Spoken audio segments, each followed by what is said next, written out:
Next, we are going to learn how to make spaghetti tubing, or people just call spaghetti in industry. You basically will cut a strip from the bias grain, true bias grain. Here I have different sizes. The way to calculate the width it's all vary depending on the design.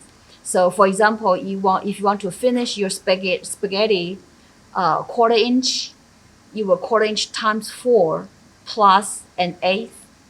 That an eighth inch just for a little bit ease when you turn, and so uh, you just need to times 4 and plus an eighth. So for example, if you want to finish your spaghetti half inch times 4 will be 2 inches, and you will cut 2 and 1/8 inch wide on true bias grain. Okay, so when ready to sew now, before I sew, I show you some different hand. Slippery is easier to turn, and you can piece as long as your tubing turner fit. Usually, you can for this lightweight material, a couple yards no problem at all. But for thicker material, inch and a yard and a half, or a yard 1 yard should be it's workable. Okay, so when you're ready to sew your spaghetti, you fold in half, and then you sew in the middle. Okay, uh, sometimes you can sew more, leave more seam allowance that become part of the filling of the spaghetti. Some of the spaghetti like this spaghetti is flat, but if you apply more seam allowance inside, you could have more rounder tubing, rounder spaghetti. You can tell mine this is quite flat because I only have just same amount of seam allowance. So let's sew this one. This is 1 1/8, but if I sew closer and leave more seam allowance, and you can see the difference. We can compare the other two.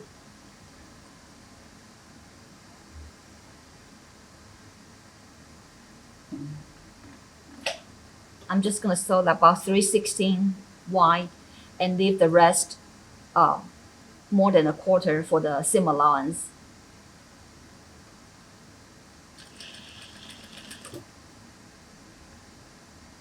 Be careful. This is bias grain. Be careful not to overstretch. And while you don't have material, you can pull the thread and guide the spaghetti stitching forward. Okay, like this. And then after about 2 inches, you can continue to sew.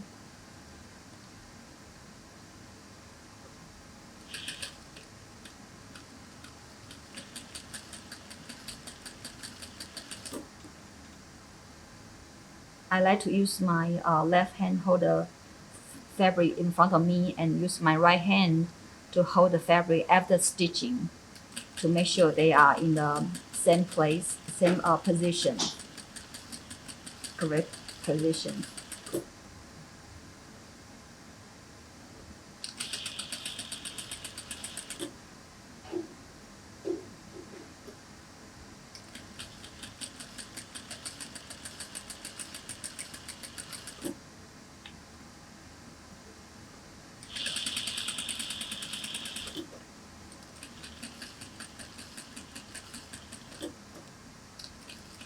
With reverse stitch at the end, very important. That way, your spaghetti won't ravel, won't fray, and you can clean finish the end, both ends.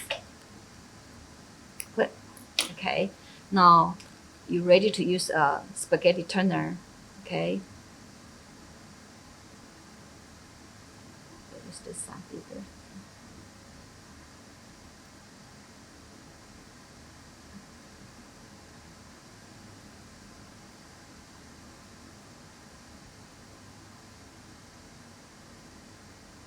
use the hook, the latch, catch the material. Now, sometimes you could even insert a cotton cording to make it even rounder. In that case, you will fit the cording at the same time when you turn the spaghetti inside out. So this is how you catch the fabric.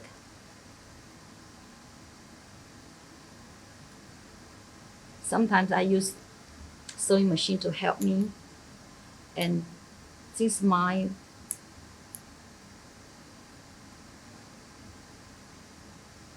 this cotton, it's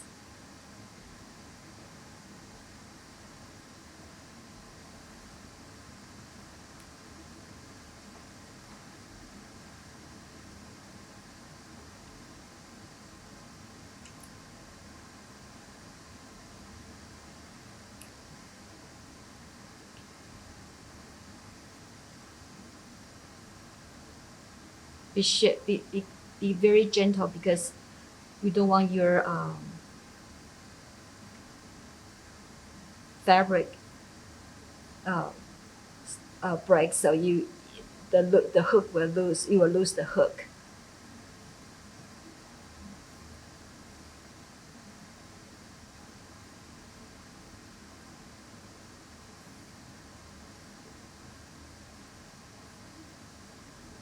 See, now that's the hook that we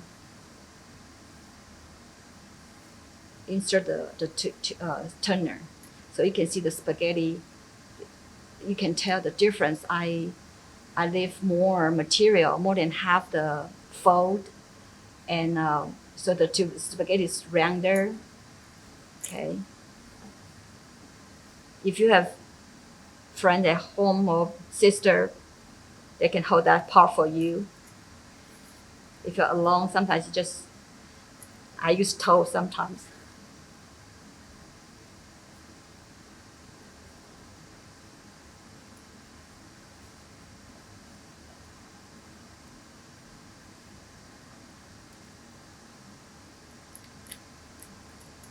So here's your spaghetti, and it's unbiased, so allow you to stretch slightly, make ties on waistline or lacing on your neckline, closure, bustier closure, lacing.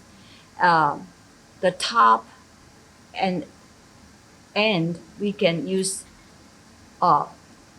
any tool to tuck seam allowance inside, okay? That way, it won't show the raw edges. Like this example I show you here, I just tucked the seam allowance 1/4 inch under, and then use hand blind stitch close it so it's clean on both ends. Now, if you do evening gown, slipper fabric is very easy to turn inside out using a turner, and you can turn at least at 2-3 yards, no problem. So here's a spaghetti, and for the notebook item, you will cut 1 1/8 and stitch in the middle 1/4 inch and turn inside out.